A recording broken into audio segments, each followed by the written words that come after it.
How medieval peasants survived the coldest nights. The year is 1310. The village is nestled in a valley in the north of England. The wind is beginning to whistle through the bare branches of the great oak trees. The sun has vanished behind a heavy, iron-gray sky. Listen to the sound of the frost forming on the thatch. Feel the stillness of the freezing air. This narration is crafted for your rest. It is for the slowing of your pulse. There is a quiet mystery in the coming winter, but it is a calm one. A slow preservation of life against the cold. The village path is narrow. It is made of packed earth and scattered stones. The ground is hardening now. It rings beneath your feet like iron. The fog is thick and white. It rolls off the frozen marshes and settles in the hollows. It clings to the wattle walls of the small cottages. It muffles the sound of the distant sheep bell. You are walking slowly toward a small hut. Your woolen hosen are thick, but the chill still bites at your ankles. There are no lanterns here. Only the faint, orange glow of a hearth fire through a tiny, open window. The darkness is heavy and cold. It is a darkness that demands warmth. A darkness that pulls you toward the fire. The cottage is small. The roof is a thick layer of rye straw and river reeds. It leans low toward the ground to keep out the wind. Inside, the air is dense with the smell of peat smoke and dried heather. A central hearth stone sits in the middle of the dirt floor. The fire is the heart of the home. It is a steady, glowing presence. You sit by the embers. The floor is covered in a layer of dry bracken. It rustles softly as you move. Mixed with the bracken are dried herbs from the summer, mint and hyssop. Their faint scent is released by the heat. The walls are made of mud and straw, thick and insulating. Everything is quiet. Everything is settling. The night is the longest part of the winter. The peasants sleep close to the hearth. They sleep together for warmth. Even the livestock is brought inside. The oxen and the few goats stand at the far end of the room. Their breath is a warm mist in the shadows. Their presence is a living heat. The morning comes with a pale, silver light. The frost has turned the world into a landscape of crystal. The fire must be fed before the cold takes hold. A few pieces of dried turf, a handful of twigs. The blue smoke rises through the hole in the thatch. It is the first sign of life in the frozen valley. Breakfast is a humble meal. A wooden bowl of pottage. It is mostly peas and beans simmered until soft. Perhaps a handful of onions gathered before the first freeze. The steam is thick and savory. You hold the bowl to warm your face. The wood of the spoon is smooth from use. There is bread as well. It is maslin bread, a mix of rye and wheat. It is dark and sour and very filling. It was baked in the Lord's oven and has lasted a week. You dip the hard crust into the hot pottage. You chew slowly. The warmth of the food moves through your chest. Your clothing is all of wool and linen. Several layers of tunics. The outer layer is a heavy, dark frieze. It is coarse and rough to the touch. It smells of wood smoke and the damp hills. It is tied at the waist with a simple cord of hemp. It is the armor of the poor against the ice. You step outside to begin the work. The air is so cold it stings the throat. The village is a cluster of brown and gray. The paths are slick with frozen mud. The neighbors are moving toward the fields. They move with a heavy, steady pace. Their woolen hoods are pulled low. The work of the winter is slow. For some, it is the mending of tools. Sitting in the shelter of a barn, sharpening the iron of a plow. The stone turns with a low, grinding sound. Scritch, scritch, scritch. It is a repetitive, soothing task. The sparks are cold and brief. Others go to the forest to gather deadwood. The Lord allows the gathering of what can be reached by hook or by crook. You pull down the dry branches. They snap with a sharp sound in the silence. The wood is bundled and carried on the back. It is the weight of survival. The children help with the smaller chores. They carry water from the spring. The bucket is heavy and the handle is icy. They walk carefully so as not to spill a drop. They gather the few eggs from the hens huddling in the straw. Their movements are quiet and practiced. In the center of the village, a cart passes. It is a small wooden wagon with solid wheels. It is pulled by a shaggy pony whose breath is a white cloud. The cart carries grain to the mill. The wooden axles groan in the cold. The sound carries far across the frozen fields. The village church is a squat building of fieldstone. Its walls are thick and its windows are narrow. Inside, the air is colder than the street, but it is still. The candles flicker on the altar, smelling of beeswax. You stand in the silence for a moment.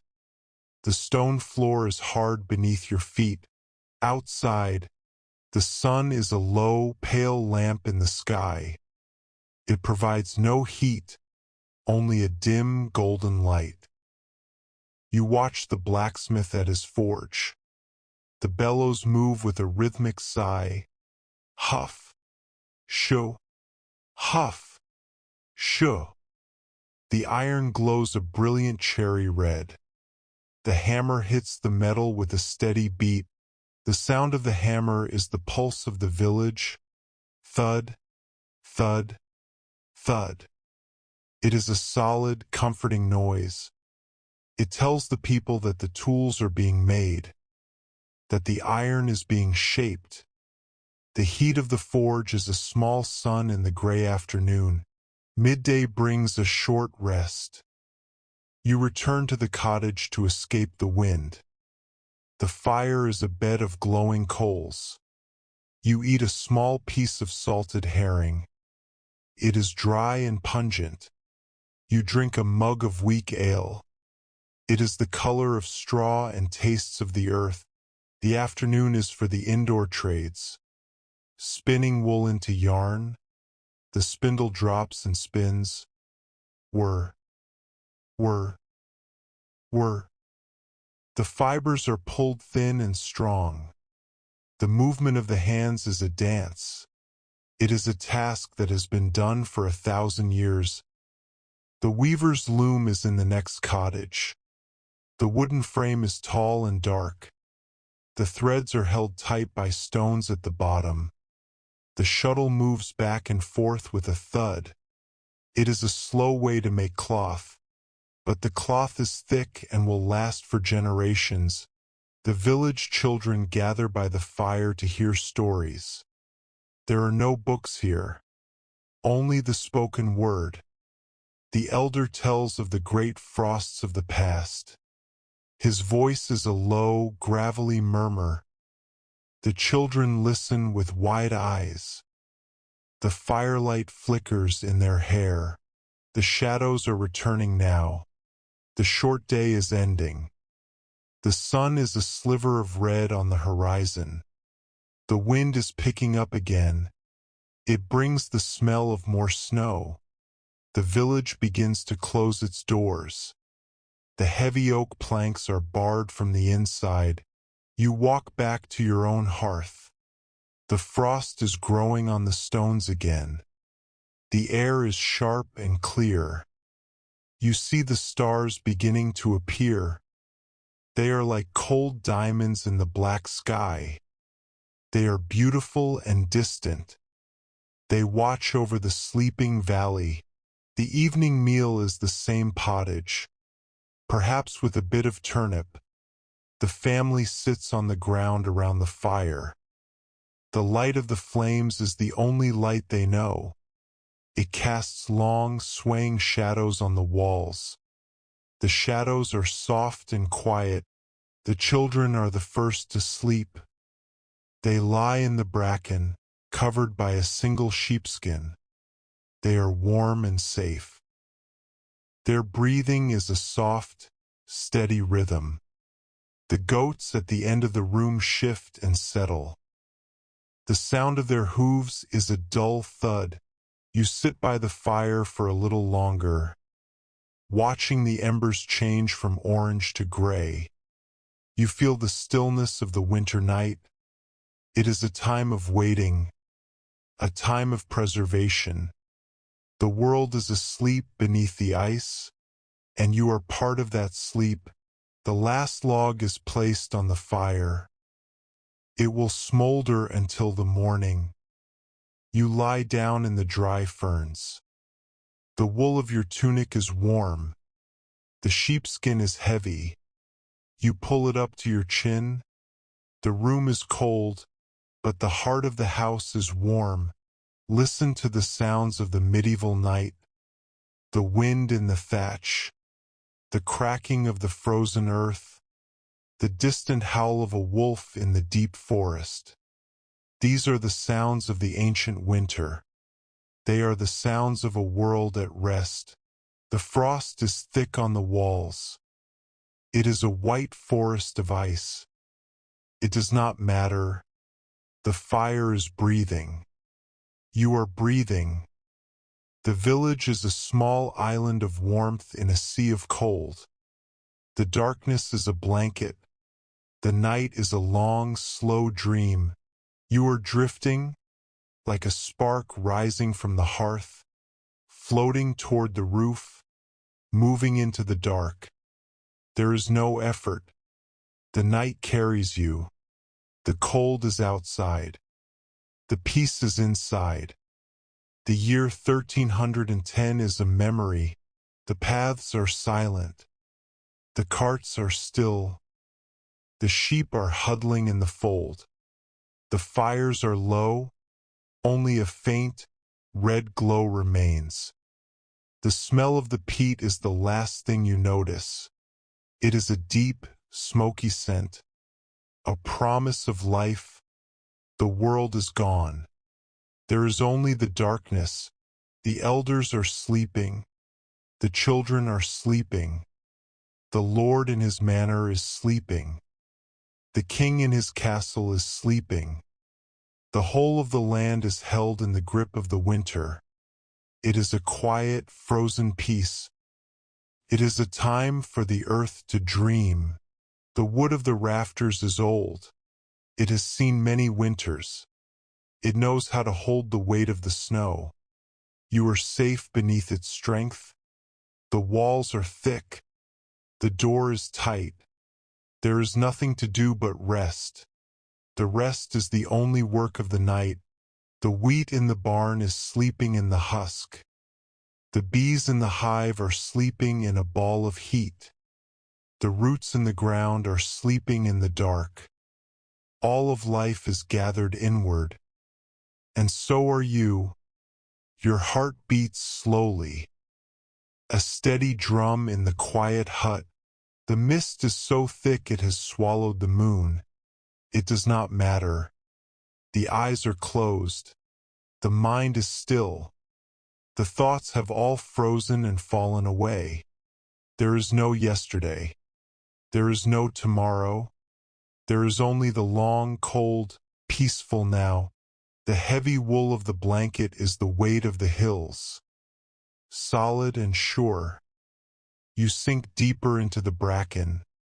It holds your shape. The room is dark. The village is dark. The world is dark. And in that darkness, there is a perfect, quiet light, the light of the soul at rest. Sleep now, as the medieval peasants sleep, under the protection of the thatch and the mud, under the watch of the winter stars. The night is long. The rest is deep. The silence is your home. Follow the smoke into the dream. Follow the wind to the sea. All is well.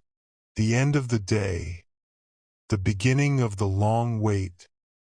The slow journey through the frozen night. Back to the silence. Back to the hearth. Sleep. Sleep. Sleep.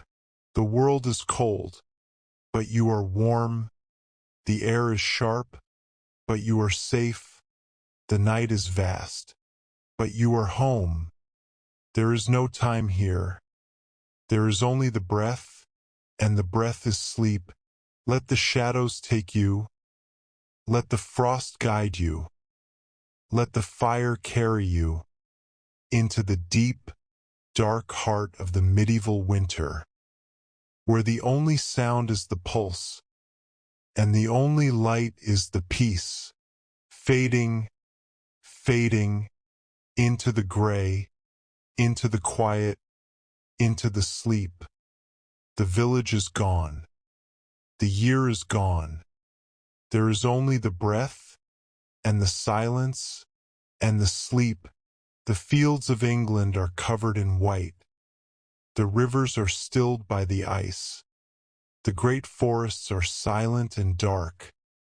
The life of the people is a small, warm flame, and that flame is you, glowing softly in the middle of the night. The sheep are warm in their wool. The cattle are warm in the barn. The people are warm in their beds of straw. The warmth is a secret shared by all, a secret that keeps the world alive, a secret that brings the sleep. The stones of the church are cold. The water in the well is cold. The iron of the plow is cold, but the spirit is warm. The spirit is quiet. The spirit is ready for the long, deep rest. Listen to the heartbeat of the land. It is slow and heavy. It is the sound of the deep earth. It is the sound of the rocks. It is the sound of your own heart, beating in time with the ancient world. The stars are turning slowly, moving across the roof of the world. They do not make a sound. They are the silent watchers of the frost. They see the village. They see the cottage. They see you, and they are satisfied. The dawn is a long way off.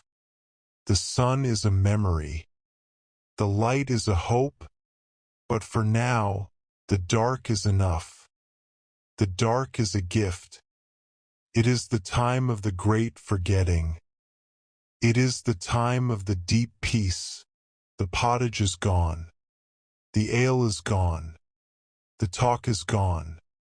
There is only the breathing, the soft, rhythmic breathing of the family, the soft, rhythmic breathing of the animals, the soft, rhythmic breathing of the world.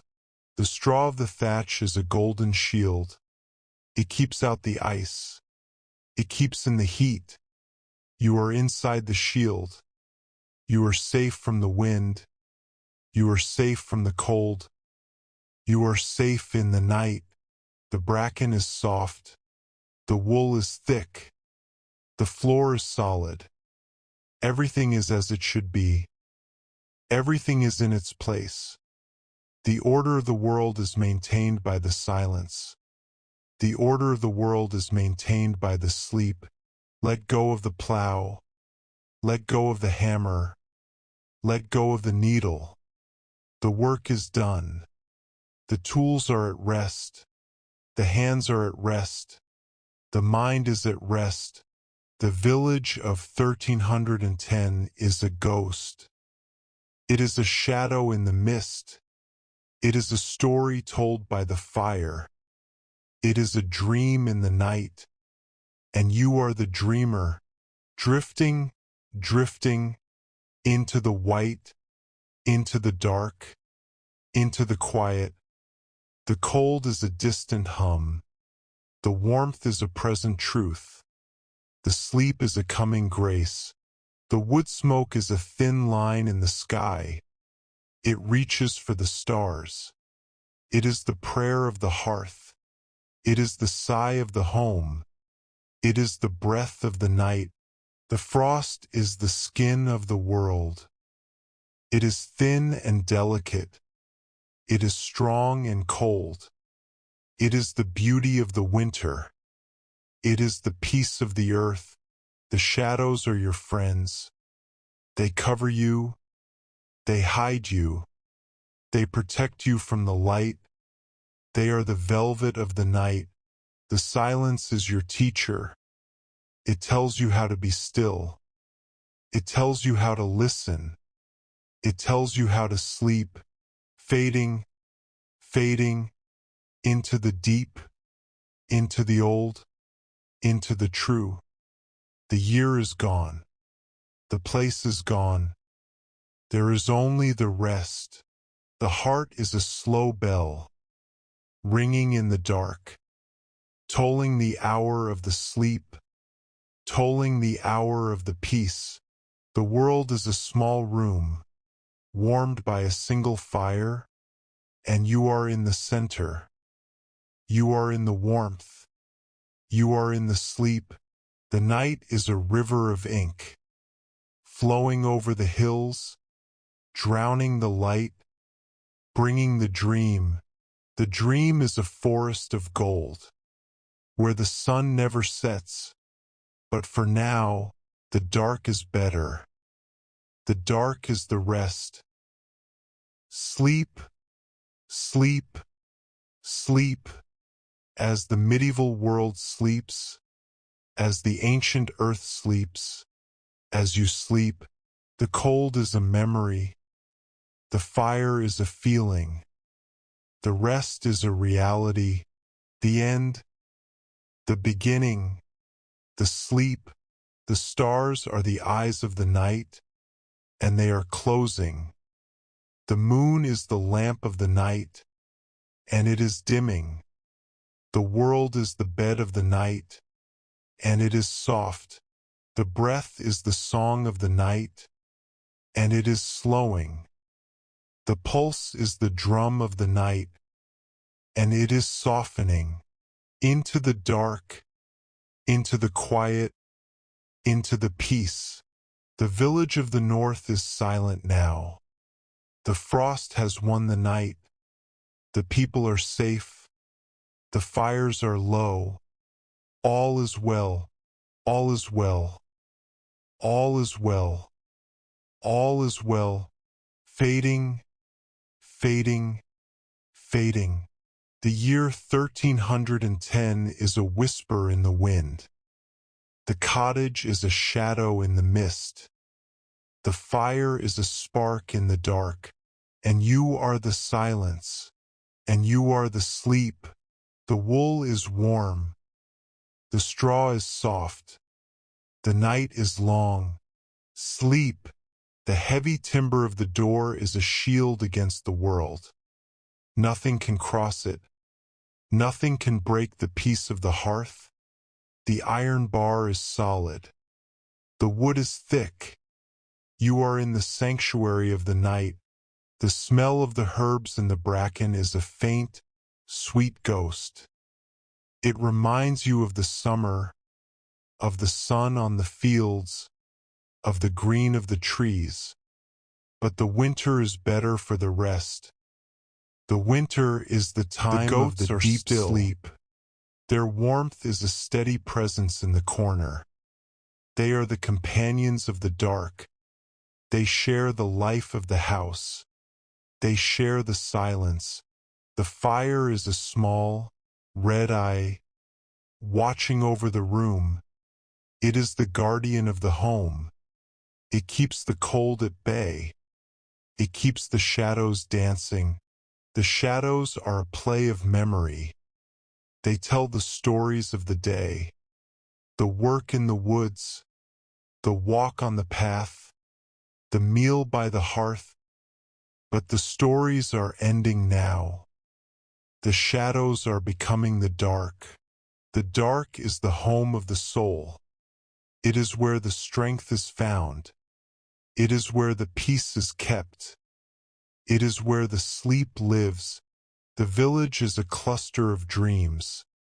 Each cottage a world of its own. Each hearth a sun. Each bed a refuge. The whole valley is a tapestry of rest. The wind has stopped its whistling. The branches are still. The snow is beginning to fall, softly, silently, covering the world in a blanket of white. The snow is the silence made visible. It is the peace of the sky falling to the earth. It is the rest of the clouds, drifting, drifting, like the snow, falling slowly through the dark, settling on the ground, becoming part of the stillness. The year is a number. The name is a sound. The life is a breath.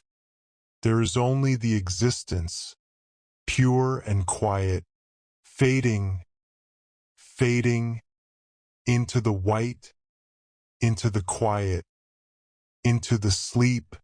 The pottage is cold in the bowl. The bread is hard on the table. The ale is still in the mug. The world of things is done. The world of the spirit is waking. The world of the dream is opening. The world of the rest is here. Sleep, as the mountains sleep, as the rivers sleep, as the stars sleep. The night is a great, dark bird, spreading its wings over the land, tucking the village beneath its feathers, keeping it warm, keeping it safe. You are beneath the wing. You are in the warmth. You are in the dark. The rhythm of the heart is the rhythm of the clock. But there are no clocks here. Only the movement of the stars. Only the passage of the night. The night is a journey without moving. A travel into the center of the peace. Closer, closer, to the heart of the rest. The frost is a silver lace, decorating the world for the sleep. It is a beautiful, cold gift. The fire is a golden promise. It will be there in the morning. It will wake with you. But for now it is resting too. The embers are the seeds of the new day. They are buried in the ash. They are waiting for the breath. But the breath is for the sleep. The breath is for the silence.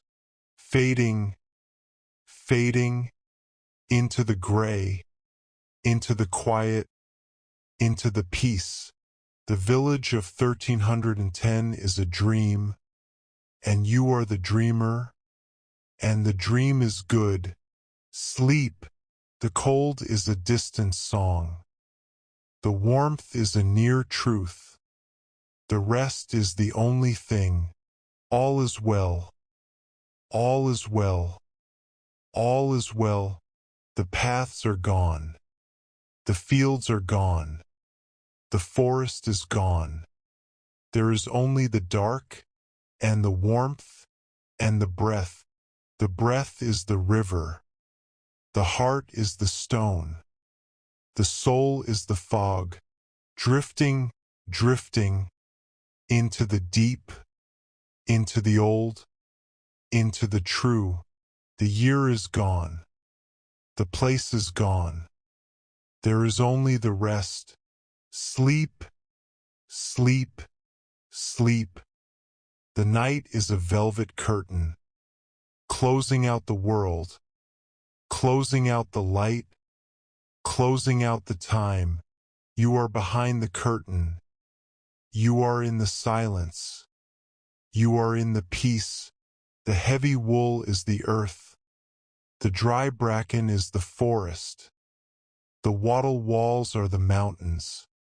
You are surrounded by the world at rest, and you are the center of that rest. Fading, fading, fading. The village is a whisper. The fire is a shadow. The sleep is the truth. Into the dark. Into the quiet. Into the peace. The winter is the season of the soul. The time when the light is held inside. The time when the world turns inward. Turn inward now. Find the light in the dark. Find the warmth in the cold. Find the rest in the night. Sleep as the medieval world sleeps, under the protection of the silence, under the watch of the peace, the end of the narration, the beginning of the dream, fading, fading, fading, quiet, still, sleep. The stars have finished their journey. The moon has found its rest. The sun is waiting behind the edge of the world, but it will wait. It will not hurry. It knows the value of the dark. The dark is the mother of the light. The sleep is the mother of the day. Be in the dark. Be in the sleep.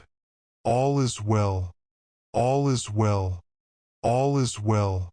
Fading into the silence, into the peace, into the sleep, the end, the grain and the sun. A day in ancient Egypt. The year is 1250 BC. The village lies along the fertile banks of the Nile, near the great city of Thebes. The sun has finally descended behind the jagged limestone cliffs of the western desert. The heat of the day is being pulled upward into the vast, violet sky. Listen to the soft lap of the river against the papyrus reeds. Feel the cooling of the baked earth. This narration is for your deep relaxation. It is for the steady calming of your spirit. There is a quiet suspense in the coming of the night, but it is as natural as the flooding of the river. A slow sinking into the cool, dark embrace of the valley. The village paths are narrow and dusty. The silt of the river, dried to a fine powder, cushions every step.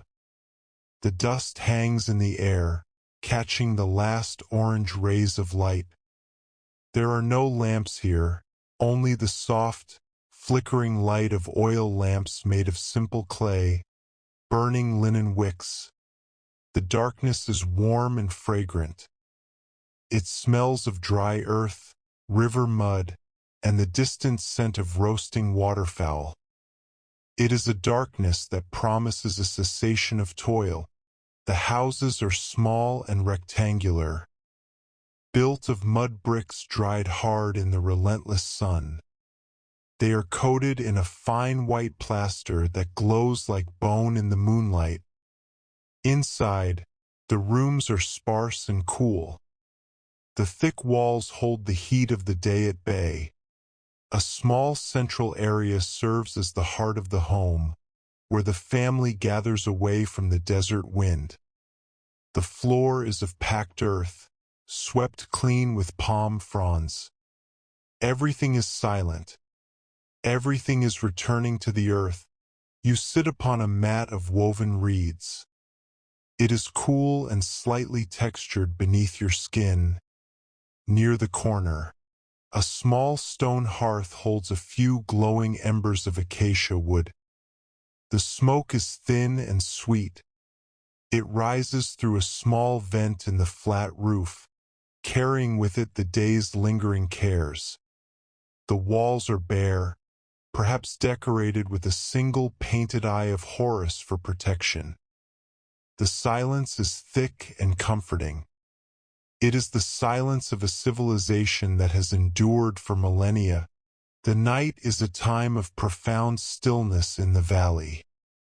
The farmers sleep on low wooden frames or simply upon the reed mats. They sleep near the center of the house where the air remains most constant. Even the small donkeys and the few scrawny cattle are tethered in the courtyard, their rhythmic chewing a low, grinding sound in the dark. Their warmth is a quiet presence. Their breath is the breath of the farm. The morning comes with the first pale light over the eastern desert. The sky turns a soft, dusty rose. The river is a mirror of silver. The fire must be coaxed back to life to bake the daily bread. A few dry dung cakes, a handful of straw. The blue smoke drifts lazily into the clear air. It is the first movement in a world that awakens with the sun. Breakfast is a simple, honest meal. A loaf of heavy emmer bread. It is flat and dense, tasting of grain and the grit of the stone mill. Perhaps a few green scallions and a dried fig. The water is cool, kept in a porous clay jar that sweats in the morning air. You drink deeply, feeling the life of the river in every drop. The taste is mineral and pure. There is no rush. The sun is the only clock. Your clothing is of fine white linen, a simple wrap tied at the waist.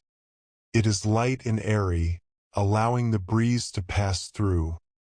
The fabric has been beaten against the river stones until soft. It smells of the sun and the soda used to bleach it. You step out into the village. The air is still cool, but the promise of heat is already there, vibrating in the light. The work of the day begins in the fields.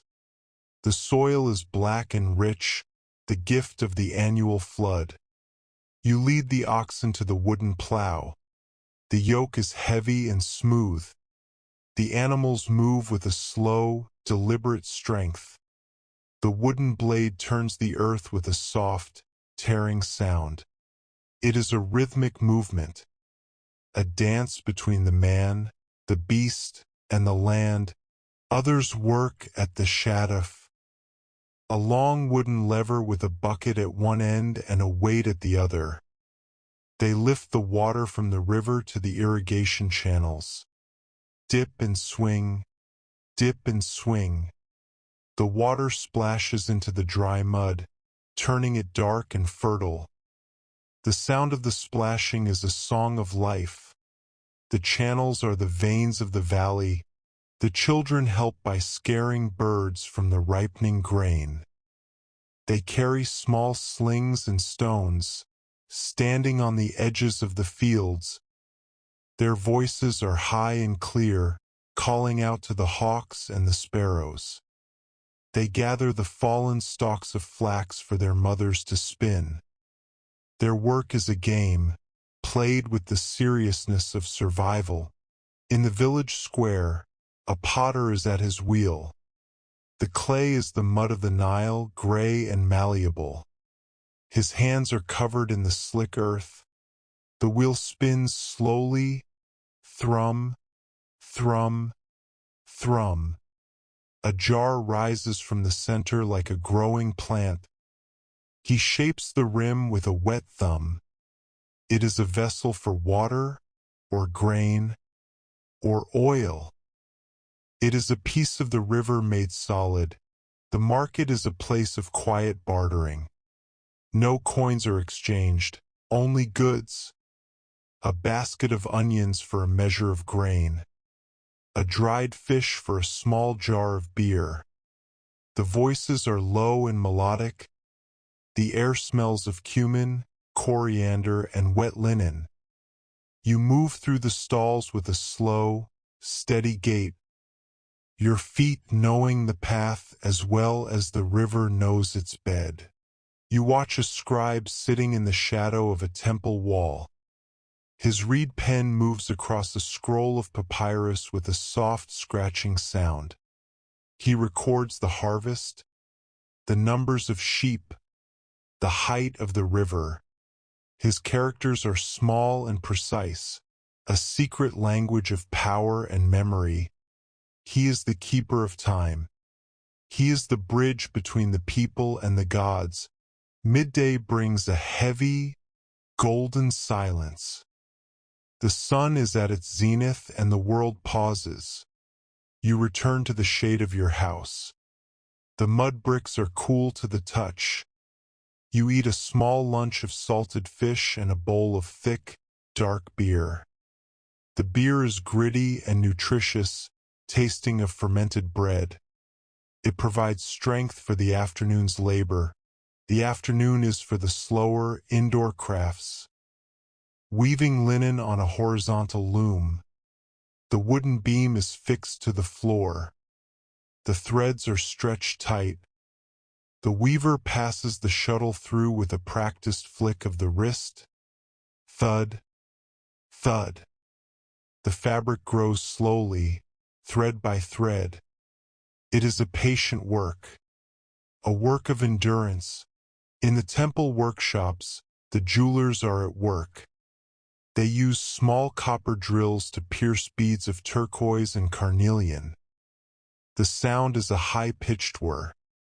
The dust of the stones is a fine, colorful powder. They assemble the broad collars that the nobles will wear. Every bead is a prayer. Every color is a symbol of the divine. The shadows are beginning to stretch toward the river again. The sun is sinking toward the cliffs. The work in the fields slows. The oxen are unyoked and led back to the village. Their bells make a slow, hollow tinkle. The water in the irrigation channels is still. The day is folding its wings. You walk back toward your house.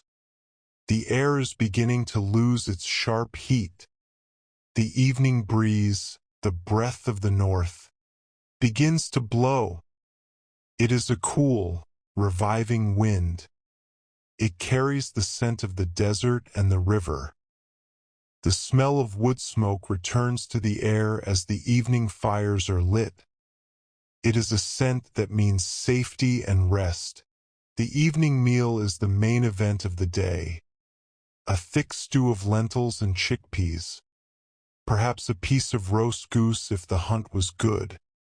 The family sits on the mats, eating with their fingers. The food is warm and satisfying. You drink the last of the beer, feeling a pleasant heaviness in your limbs. The day's toil is behind you. The children are the first to drift off. They lie on their mats, their heads resting on small wooden or stone headrests. The headrest is cool against the neck. It keeps the head elevated in the heat. Their breathing is a soft, rhythmic sigh. Then all is still. The house is a sanctuary. The walls are thick. The gods are watching. You sit in the courtyard for a moment, looking up at the stars. They are incredibly bright and close in the desert air. You see the Great Bear and the North Star. They are the imperishable ones, the stars that never set. They are the souls of the ancestors watching over the valley. Your mind is quiet. Your heart is steady. The last of the oil lamp flickers and dies. You move to your sleeping mat. The reeds are familiar and firm. The linen sheet is light. You lie down and feel the weight of the day leave your body. Muscle by muscle, joint by joint. You are part of the earth. You are part of the Nile. Listen to the sounds of the Egyptian night. The distant howl of a jackal in the desert. The rustle of the wind in the palm leaves. The rhythmic croaking of the frogs along the riverbank. These are the sounds of the eternal valley. They are the sounds of a world that knows no change. The silt is settling in the river. The grain is growing in the field. The pharaoh is sleeping in his palace. The commoner is sleeping in his hut. All of Egypt is held in the palm of the night. It is a warm, protective darkness. It is a time for the soul to travel to the stars. You are drifting like a papyrus boat on the water, moving slowly with the current. There is no need for oars. The river is the path. The darkness is a soft shawl, wrapping around you, closing out the world. The year 1250 BCE is a dream. The city of Thebes is a shadow. The plows are silent. The looms are still. The kilns are cool. Only a faint, lingering warmth remains in the mud walls. The smell of the river is the last thing you notice. It is a deep, fertile scent, a promise of the coming dawn. But the dawn is not yet. The gods of the night are walking the earth. Anubis is guarding the gates. Thoth is counting the stars. The world is in good hands. You can let go. You can rest. The morning is a memory. The heat is a shadow. The rest is the only reality. Fading, fading, into the purple, into the quiet, into the sleep. The valley is gone. The time is gone. There is only the breath, and the silence, and the sleep. The Nile is the blood of the land, and it is flowing through you, slow and deep, carrying you toward the ocean of dreams. Sleep as the pyramids sleep, as the desert sleeps, as the stars sleep. The end of the day, the beginning of the journey, the long, slow drift through the papyrus reeds, back to the silence, back to the source. Sleep, sleep, sleep. The desert is vast, but you are safe. The river is deep, but you are held. The night is ancient, but you are new. There is no time here. There is only the moment, and the moment is sleep. Let the shadows of the palms take you. Let the scent of the lotus guide you.